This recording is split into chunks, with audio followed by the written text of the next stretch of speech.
individuals who have quite a bit of information in reference to child support in the state of Tennessee. And of course, Mr. Watkins, let's have you and Mr. Hawkins to give us some information in reference to your background, your education, and some of your experiences. And then after this first segment is over, then we'll be able to get into the second segment dealing with child support in Tennessee. First, let's give you about 2.5 or 3 minutes to talk about your background, your education, and some of your experiences, and after which Mr. excuse me, Hawkins will do the same. All right.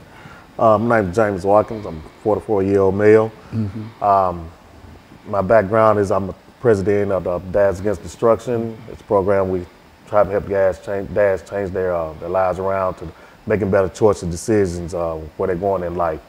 My background in education, I attended Whites Creek Comprehensive High School. I left school in 1991. I left from there. I didn't graduate, but I did a few years later, wind up getting my GED. Then after I received my GED, I went on off to college in Flathead Valley Community College.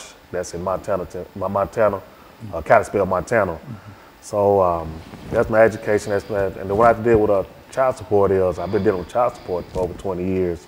I have 2 adult kids, and the situation with that is the way it's been explained to me is I'll be paying child support, the rest of my life due to the way the state has set things up to where that you're not just only paying child support, but you also paying interest fees and back this and back that, and to where I'm paying more to the state that I'm paying to the child support right now.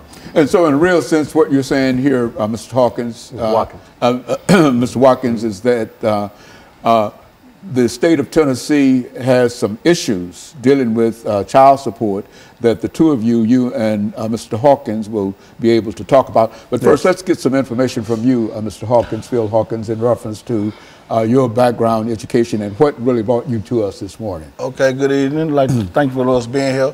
I'm Phil Hawkins, the CEO of Dads Against Destruction.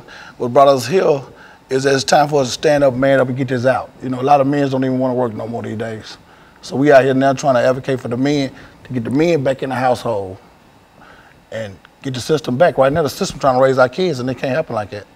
And so in a real sense, let's since you've been involved with child support in the state of Tennessee for quite a while, let's give our audience some information in reference to what we mean in reality when we say child support in Tennessee, who has to pay it and how much you have to pay it and how long you have to pay it. Let's do it from that perspective. The way it's set up, from my understanding, it's supposed to be for 18 years until your child turns 18 years old. Then it can go even further because of they're going to college and stuff. I can understand all that, but situations in life happen. Man's job might slow down at different points of the season to where he's not able to make his whole payment, or he might lose a job, or just things happen. But that doesn't stop child support from running, and as it keeps running, if you miss, it's like a credit. If you miss a payment, if you don't pay your whole full balance, they're gonna charge you a late fee. And this is how I feel about it, because I'm paying late fees every day, all day long, because of I'm just might be slow on getting the payment, makes me slow at work and stuff, and I'm not even making a payment. But it's just a system to where it's like it makes you feel like the state getting more out of it than the child is. And so, Mr. Hawkins, what we're saying is that when we talk about child support, we're not just talking about a simple kind of thing of buying diapers and baby food and et cetera for a certain time. But I think as Mr. Watkins has indicated, that he has been involved in it for more than 18, 20 odd years. And so, what we're going to do, Mr. Hawkins, is to take this first commercial break. We've got about a half a minute. Okay. And when we come back, we want you to talk about child support in the state of Tennessee by defining what we mean when we talk about child support and the impact that child support is having upon individuals. When we come back, you give us some statements in reference to your background, your education, and some of your experiences, and then we'll get into that part of it, and that will allow us to first get a definition Because I think a large number of folks, when they think about child support, generally think in terms of buying baby bottles and et cetera and et cetera. But it seems that we're talking about something that lasts 14, 15, 20 years. And I think that that's a different situation. And so when we come back, I feel what we'll do is to allow you to start us off. And we'll be back with our audience following this very, very short commercial break.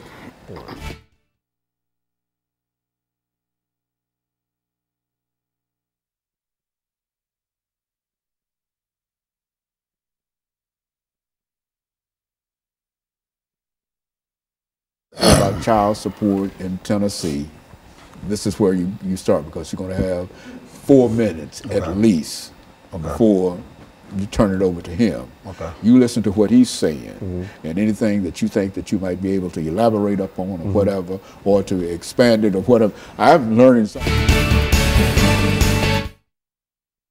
because I was of the impression that child support, you know, I know there might be some situations in reference to it, but I didn't know it was a lifelong kind of situation. A judge told me, he said, you'll be paying child support the rest of your life. One way or the other. Is that program? What he told me. Yeah, program where the man can't win. Well, that's what, if y'all see some problems with the issue of child support and et cetera, we're not talking about something that we're trying to neglect children or whatever, and et cetera. But what we're trying to indicate is that it creates a problem for... big problem. I'm out now trying to get a bill passed, a law passed, to give men 90 days. Okay. Okay. So, okay. Anytime you're ready, though. Okay. So we're going to come back and.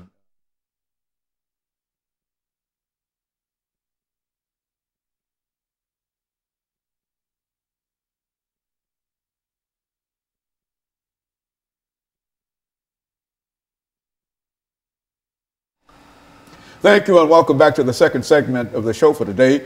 The topic is child support in Tennessee, and we have with us to talk about child support in Tennessee, Mr. James Watkins and Mr. Phil Hawkins. And so, Mr. Hawkins, let's see if we can get some information from you, because we were unable to get it the last time, from you in reference to your background, your education, and some of your experiences that led you to us this morning, and then make some statements in reference to child support in Tennessee, and then we'll move to Mr. Watkins and allow him to sort of finish this segment for the morning. Okay. Well, I came out of Glen Cliff High School, like my buddy here, didn't graduate, went through the system to graduate, get GED, and just got, you know, going through life changes, ups and downs. But we also been in the child support system, like he said, 20, 30 years, where we can't win, you know, and it's time for us to take back our stand on it. We keep falling for everything. We got to stand for something.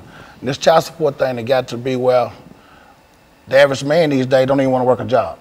You know, they taking half his check, the child at home don't get the money, the state taking all their money, and then you left with $100, $200 to feed for 2 or 3 kids.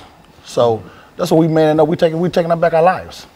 We're addressing the issues now. It's time for us to, you know, do what we need to do to get these fathers back home. Maybe we stop some of this gun violence, you know, because the father's not there, he can't raise his kids. But if you bring a father in, he can discipline his kids. The state can't do it by itself no more. Now, when we talk about child support, and I think a large number of members of our audience might think in terms of supporting that child for a certain amount of years and et cetera. But what's your view in terms of child support, which is to say that you are paying for your child, yes, sir, but at the same time there are some issues that you like to deal with? Yes, sir. I found out just the other day, I'm advocating child support every day. I just found out the other day I was with my kid's parents, my kid's mother, 24 years. And I just found out the other day I'm $139,000 behind on child support payments. So how that system add up? I was with my kids every day of their life, all 3 of them. But I'm behind, I take care of my kids. You know, it's how the system is trying to portray us as not doing, but because we're not paying the system. But we keep paying the system, we can't we can't feed the child. We gotta have something for a man to live. And so are you still with your wife? No, sir. But you're still paying for to support your children every day. And you feel that they're taking more money out of whatever salary you have. Yes, sir. And some of that money does not go to the child. None of the money go back. But the money, for the most part, goes to the state. Yes, sir. What do you think about that, Mr. Watkins? I mean, it is true. As as you just asked me, about going towards child, it's true. I've had the mother me call me and ask me, well, when is your job going to send the money? I said, what do you mean? It's coming out of my check. Well, they send it when they want to send it. And it causes conflict within the household. I've lost a house. I lost my family. I've lost cars. I've lost jobs and everything. I've lost my freedom over child support. And, you know, it took a real big toll on me mentally and emotionally because, you know, I desire to be home with my kids. My kids are my everything. And to take me out of my home because I fell behind on a bill, you know, that's like, come on, man, you're not just taking me out of home. What do you mean when you say to take you out of your home? How does that? When you take a person out of home, when you take a person's job from them, what is that man gonna do? He's gonna wind up trying to figure out a way to go out here and get some money. Right. Because if you love your kids, you're gonna revert to anything in the means necessary to get money to feed your kids or do what you can do. So yes, I've made some choices in life to where I started going towards the street life. Because of why? Because every time I turned around, I was getting harassed. I was getting harassed by the judges to the point to where they was like, well, this is the state law. So is it state law? Then okay, if I can't make this money, you taking all the money, my kids not getting paid, my lights getting cut off, this is happening. Well, I got to hurry up and go out here and find another way to get this money because not only am I hearing from you all, but I'm also hearing it from her. You know, and when all that comes into play, it pushes a man outside that household to where he's looking to where, like, man, what am I gonna do? So when we sit up here, we look at these other young men out here on these streets and they trying to do different things. You know, when I talk, when the first thing come out of their mouth, man, I gotta feed my kids, man. And you know, it's like that's where that destruction come in. So me and PHawkins, we have been through it and we have fought through many things to try to maintain a fatherly relationship with our kids and everything, which we still do. Just because they took us out the home don't mean we still ain't in our kids' lives. But we still try to you know, educate the younger men, the future and everything to, hey, we're gonna try to get some help because I know where you're being, I know where you're going and stuff. So, Phil, when you think in terms of child support in Tennessee, what would you consider to be the most destructive thing that the state of Tennessee is doing in order to either help you or prevent you from really supporting your children? I mean, the first thing they're doing, they need to let the dads or father be a father. The state cannot raise or come in a household and raise kids. And that's what they're doing. They make sure the father's not there by leading the mother wrong. Make sure the father not there. So there you go. You got a son and daughter just being raised by the system. And we already know that's going to lead to a broken cycle. So we out here now trying to bring that cycle to fix the broken cycle. You know, to get this right, bring the fathers back in the home, take care of the kids, take care of their families. It's just a man-up process. You know, we need help with it. And so if the state is paying that household child support, the father cannot be in the household. Is that what we're saying? Yes, sir. That's right. And so which means that I think, as you were indicating, Mr. Watkins, that sort of pushes you out into the street. Yeah, you see, in order for her to receive. A man is going to try to figure out some way to not only that you push that man outside that household, but he also got to go find a house to where he got to stay now. Right. So that's another bill. That's another situation where he got to, like, okay, he got to go and try to wind up in a shelter. You're going to wind up in a hotel. You're going to wind up in a friend's house. You bouncing around in different places, trying to live and trying to provide and stuff. It takes away your self-esteem. Downhill spiral. Yeah, and that's what we call destruction. So it's when you know, it does a lot of good, but then also it does a lot of harm too. Because when you take that man out of that household, then you got these young boys running around here, and then you telling me I can't discipline my child. Then you go to school, you get in trouble, you get secret indictments out on you because of you discipline your child because your child stayed there. Well, the man in the household doing something wrong, so let's get him out of here. No, not every man is doing something destructive to tear his child down. So there is, over the last 22 seconds we have in this segment, there is no father in a household where there is child support. Right. Okay. And the ones there, the state still want their money too. Yeah. So no way about it. And that creates a real problem. And of course what we'll do, we'll take this second commercial break and we'll be back with our audience following this very, very short commercial break.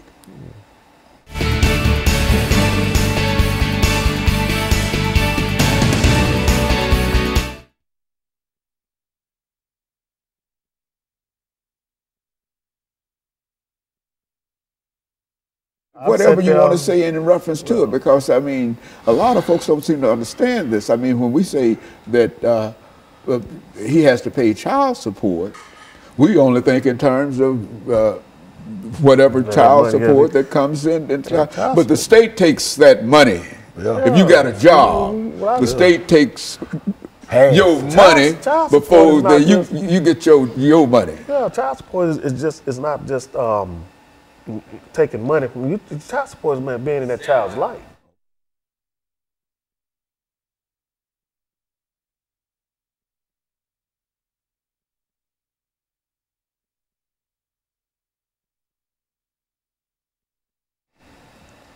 Thank you, and welcome back to the final segment of the show for today.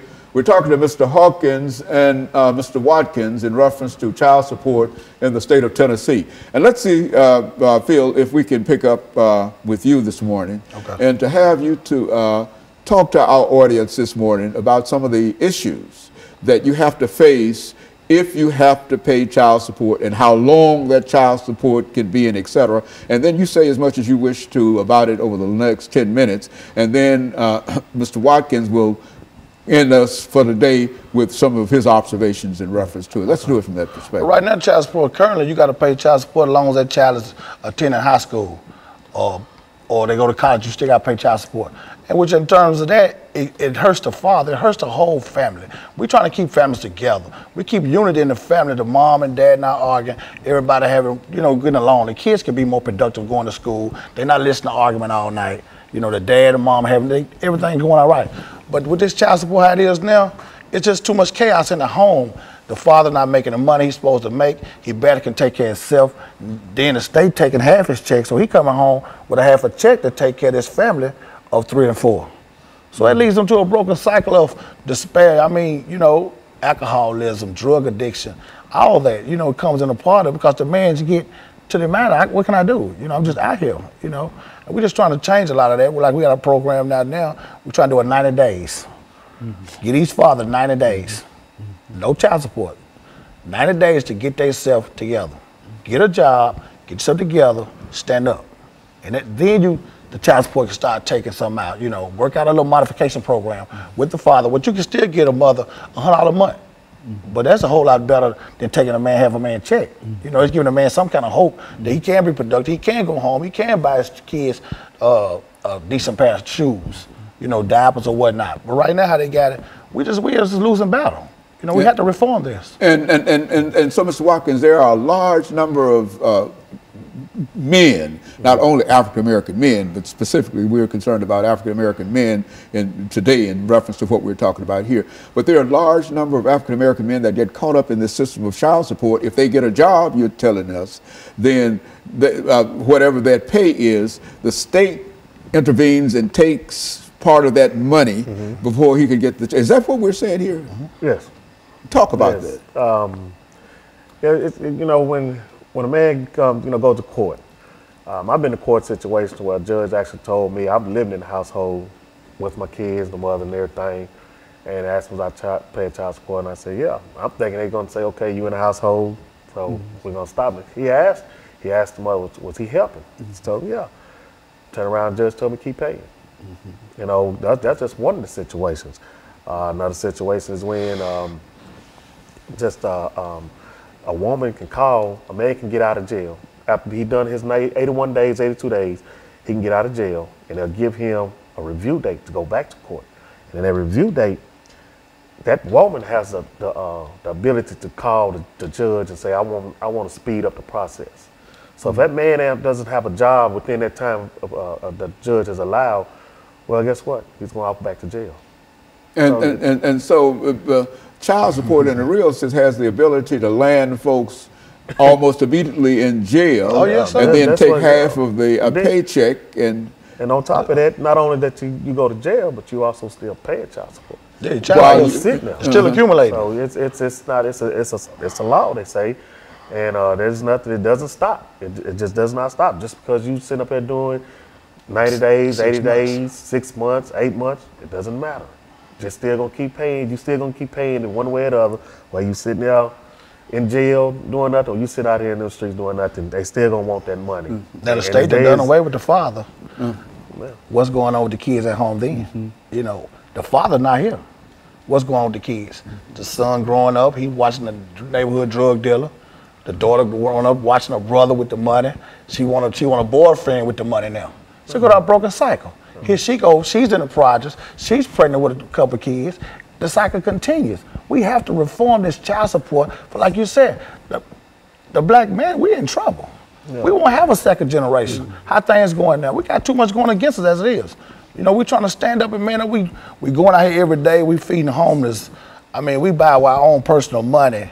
You know, socks, T-shirts, take to the homeless camps. We feed them hot dogs, hamburgers. You know, we go to the inner city, take over the kids, reading books at schools. We doing all this to show these kids that, you know, they look forward to seeing us. We got a junior Firebird football program coming up out of Pearl High School. We're with those guys every day, the little fellas. We teaching them along the way, you know, how to man up, how to be young men, you know, by reading skills and math skills. So it is things that men can do out here that we are positive. You know, instead of keep getting a bad rap for all this violence, now it's good men out here, and we just want to be known. You know, I mean, you know, and then another thing about it, the state does also use the child support system. They make it seem like it's benefit the woman, but they also, what is also doing is manipulating her to get that man out the house because they'll tell them, well, okay, well, if he's not, well, we're going to make him pay or we're going to send him to jail. And by the time the woman's got fed up with so much stuff, you know, her mind is going in a whirlwind and she's looking like, oh, what am I doing, what am I doing? So when the arguments start inside that household, when that fighting starts in the household, then that man is pushed out that household, and if he starts getting on his feet trying to do better, that woman gonna want a piece of it right now. And say, well, he got it, we need to go get it right now. So you got to give a person a chance enough to say, hey, okay, you got to let a man be a man and let him in his household and work it out. Because you keep pushing him outside the household, you just continue destroying that house. And when you do that, then that's when you're going to see a whole lot of jail system filled up. I look at this, you know, I think they building up another jail right now. Modern day slavery. Well, look here, is there any effort, and I think that you've already mentioned that there's an effort on your part to deal with the state legislature to pass a law and et cetera. What would such a law be like? And, what would such a law say? There'll be a 90-day program. In this 90 days, a man can man up, get a job, get himself together, get housing, get adequate clothes to go get a proper, you know, a job, a better job if need be, where he can reach a child support level or balance out. Okay, within this process, each month he would get a mom in return $100. You know, he's trying to get himself back up, just redeem himself. You know, that's what we got to do. We have to have that 90 days before they got a bill out now that's saying when you go to the custodial parent and y'all can make an agreement to pay your child support on time for a year and they'll waive all your back pay. But these men need some immediate. You know, what if they don't have adequate shoes to go to an interview? Give them a chance to get on their feet where they can be productive citizens and then go into it. A person who might be arrested, Mr. Watkins, we're saying, for not paying child support, that he serves his time, and as soon as he's out of jail, he's been in jail for whatever that time might be, and as soon as he's out of jail, he has to immediately start paying child support. That's right. Is that what we're saying? And that's why you feel that there ought to be some kind of reform within the system. Help us out. We gotta give us a time frame. You know, 90 days. We can get out, get on our feet, get a nice decent job, get adequate clothing. You know, to be productive. You just coming out of jail, you behind. You know, everybody needs a system. Sometimes there's a lot of men who didn't choose the right path, but a lot of men who have. You have men in the household that's all working, that's all taking care of their kids, and they still is in the child support system. You know, so it's a no-win situation for us. So it's a real problem.